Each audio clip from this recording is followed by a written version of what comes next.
මෙම වීඩියෝවෙන් අද මම කතා කරන්නේ Game of Thrones කතාමාලාවේ දක්නට ලැබෙන ඩයවුල්ෆ් හෙවත් යෝධ වෘකයන් සැබෑවටම අපේ ලෝකයේ සිටි වෘකයන් වර්ගයක්ද? ඒ වගේම නැවත පුනරාගමනය වූ ඩයවුල්ෆ් ඇත්තම ඩයවුල්ෆ්ද? එසේ නොවේ නම් සැබෑවටම අපේ ලෝකයේ සිටි ඩයවුල්ෆ් නූතන වෘකයන්ගෙන් වෙනස් වන්නේ කෙසේද සහ ඔවුන් සදහටම අතොදානුවේ මන්දැයි ගවේෂණය කර ඔබට ඉදිරිපත් කරන්නෙමු.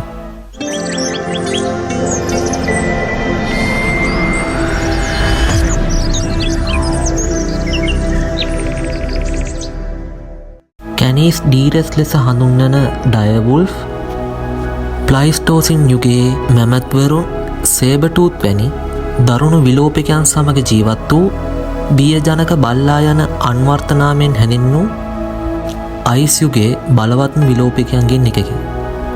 මෙම සතුන් උතුරු සහ දකුණු ඇමරිකාව පුරා වසර 250,000කට ආසන්න කාලයක් ජීවත් වූ අතර සීත කටුක ප්‍රදේශවල සහ විවෘත තනබිම් දක්වා සෑම තැනකම ජීවත් වෙලා සිටියේය.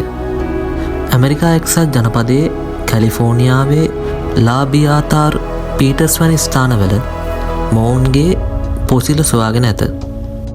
බැලූ බැල්මටම මෙම වෘකයන් අද වන විට වර්තමාන අලු වෘකයන්ට සමානයයි සැලකුවද නූතන වෘකයන්ට වඩා සම්පූර්ණයෙන්ම මෙම වෘකයා වෙනස් වේ.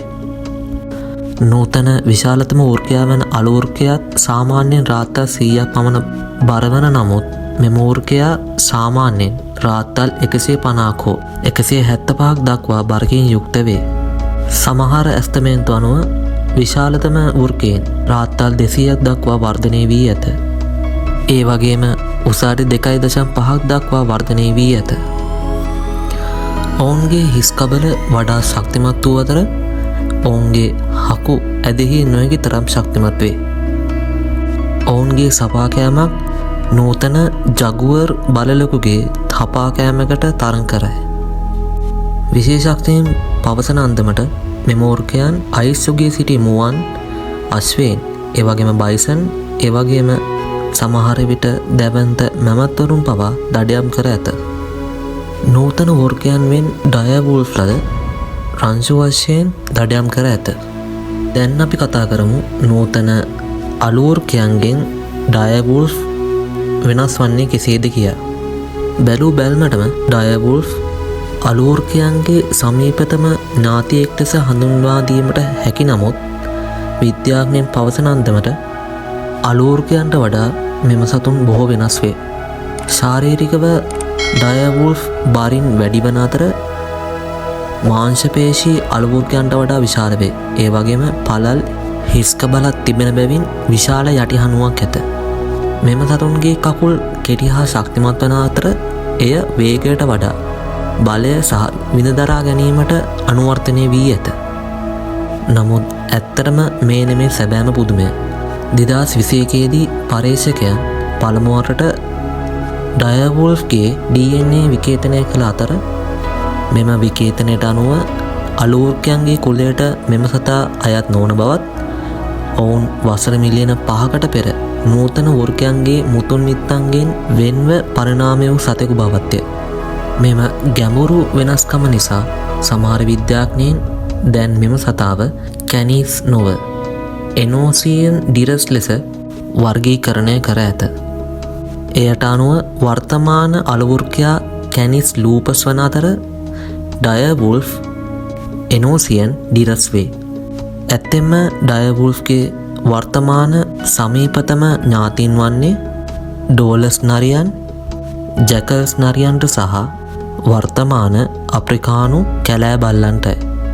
නමුත් 2024 ඔක්තෝබර් 1 වන දින කොලොසල් බයෝසයන්ස් සමාගම අලු වෘකයන්ගේ ජාන යොදාගෙන ඩයවුල්ෆ් නැවත නිපදවූ බව ලෝකයට කියාපෑවත් විශේෂඥයන්ට අනුව ඒ නිපදවුවේ අලු වෘකයන්ගේම වෙනත් විශේෂයකි.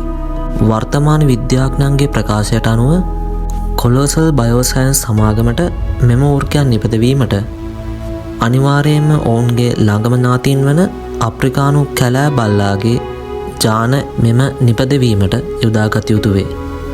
ඇත්තෙන්ම කිව්වොත් මෙම වෘකයන් අලු වෘකයන් සමග බෝ කිරීමට පවා නොහැකි වේ. ඔවුන් සම්පූර්ණයෙන්ම වෙනම පෙළපතකට අයත් වේ. ඉතින් මෙම සතුන් වසර ලක්ෂ 2කට වැඩි කාලයක් උච්චතම විලෝපිකයෙක් ලෙස ජීවත් වී වසර 13000කට පෙර එනම් ශීත යුගයේ අපේ ලෝකෙන් සදාහටම අතුරුදහන් විය. අද වන විට කොලෝසල් බයෝසයන්ස් සමාගම ජනප්‍රිය සංස්කෘතියට යට වී නිපදවා ඇත්තේ ඇත්තම ඩයර්වුල්ෆ් නොවේ. අවාසනාවකට වුවත් ඔවුන් දැනටමත් වඳ වී අවසන් වේ. ඉතින් ඩයර්වුල්ෆ් ගැන ඔබගේ අදහස් පහලින් කමෙන්ට් කරන්න. ඒ වගේම දැනටමත් ඩයර්වුල්ෆ්ගේ පුනරාගමනය ගැන වැරදි වැටහීමකින් සිටින ඔබගේ මිත්‍රයාවත් දැනුවත් කරන්න මෙම වීඩියෝ ෂෙයා කරන්න. වීඩියෝ හොඳයි කියා සිතනවා නම් ලයික් කරන්න. අපි නැවතත් මෙවැනි අපූර්ව ජීවියෙක් ගැන තොරතුරු රැගෙන යමු. ඒ වගේම බෙල් අයිකන් එක ක්ලික් කරොත් මම දාන වීඩියෝ බලන මුල්ම පිරිස අතරට ඔබටත් එක් විය හැකියි.